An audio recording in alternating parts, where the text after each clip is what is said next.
ഒറ്റയടിക്ക് നമുക്ക് ഇന്ന് മുതൽ ഞാനൊരു പീപ്പിൾ പ്ലീസർ അല്ല എന്ന് പറഞ്ഞ് മാറാൻ പറ്റില്ല. നമുക്ക് ചെയ്യാൻ പറ്റുന്നത് ചെറിയ ചെറിയ കാര്യങ്ങളിൽ നമുക്ക് തുടങ്ങാം. അതായത് ആദ്യം തന്നെ നമ്മൾ നോ പറയാൻ പഠിക്കണം.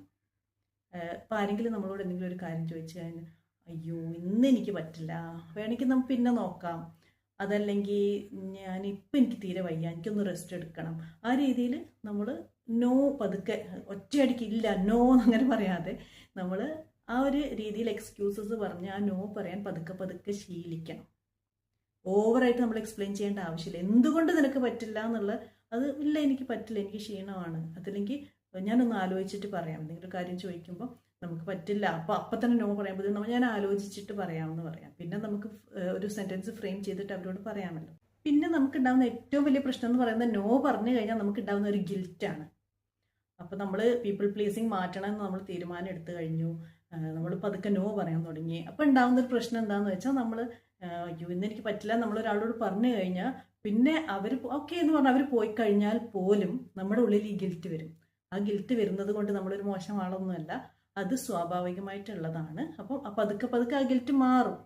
അപ്പം അതുകൊണ്ട് തന്നെ ഈ ഗിൽറ്റ് ഉണ്ടാകുമ്പോൾ ഉടനെ പിന്നെ വീണ്ടും നമ്മൾ ആ യെസ് എന്ന് പറയാൻ പോകേണ്ട ആവശ്യമില്ല. നമുക്ക് ഈ ഒരു സ്വഭാവം മാറ്റിയെടുക്കണമെങ്കിൽ നമ്മൾ കൺസിസ്റ്റൻ്റ് ആയിട്ട് ഇത് പ്രാക്ടീസ് ചെയ്തുകൊണ്ടേയിരിക്കണം. എന്ത് കാര്യം ചെയ്യുമ്പോഴും നമ്മുടെ ഉള്ളിൽ നമ്മൾ തന്നെ നമ്മളെ ക്വസ്റ്റ്യൻ ചെയ്യണം. ഇത് ആക്ച്വലി എനിക്ക് ഇഷ്ടമുണ്ടായിട്ട് ഞാൻ ചെയ്യുന്നതാണോ, അല്ലെങ്കിൽ ഇത് ആക്ച്വലി ഞാൻ ചെയ്യേണ്ട കാര്യം തന്നെയാണോ, അതോ മറ്റുള്ളവരെ സന്തോഷിപ്പിക്കാൻ വേണ്ടി ഞാൻ ചെയ്യുന്നതാണോ? അത് നമ്മുടെ ഉള്ളിൽ തന്നെ നമ്മൾ നിരന്തരം ആ ചോദ്യം ചോദിച്ചുകൊണ്ടേയിരിക്കണം.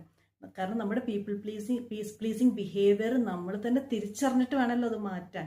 അപ്പം ഓരോ പ്രവൃത്തിയും അത് സ്വയം വിശകലനം ചെയ്യേണ്ട ഒരു ആവശ്യം അവിടെ. പിന്നെ പതുക്കെ സെൽഫ് എസ്റ്റീം ബിൽഡ് ചെയ്യാൻ തുടങ്ങണം. ഫസ്റ്റ് നമ്മൾ മനസ്സിലാക്കേണ്ട ഒരു കാര്യം എന്താണെന്ന് വെച്ചാൽ നമ്മുടെ വാല്യൂ എന്ന് പറയുന്നത് തീരുമാനിക്കുന്നത് മറ്റുള്ളവരെ സന്തോഷിപ്പിക്കുന്നതിലൊന്നുമല്ല.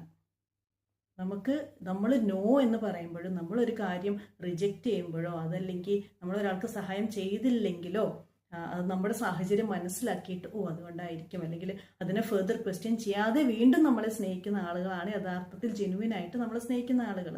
അപ്പോൾ അതുകൊണ്ട് തന്നെ നമ്മുടെ വാല്യൂ എന്ന് പറയുന്നത് നമ്മൾ മറ്റുള്ളവർക്ക് വേണ്ടി ചെയ്തു കൊടുക്കുന്നതിലൂടെ അല്ല ഉണ്ടാവുന്നത്. നമ്മൾ ചെയ്താലും ചെയ്തില്ലെങ്കിലും നമ്മളെ വാല്യൂ ചെയ്യുന്ന ആളുകൾ, നമ്മൾ സ്നേഹിക്കുന്ന ആളുകൾ നമ്മുടെ ചുറ്റും ഉണ്ടാകുന്നതാണ് നമ്മുടെ വാല്യൂ എന്ന് പറയുന്നത്.